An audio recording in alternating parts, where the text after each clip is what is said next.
Ewa.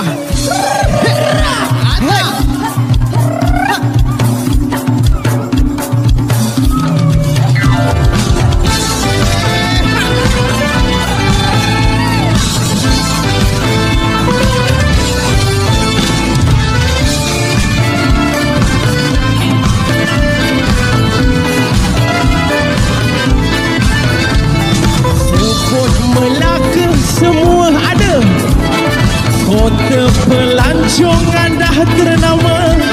I pandai menarik balik, ada bermacam-macam hiburan, dari cak kuncak ke dondang sayang.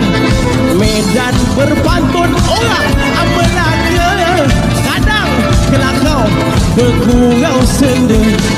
Orang Melaka semua baik-baik,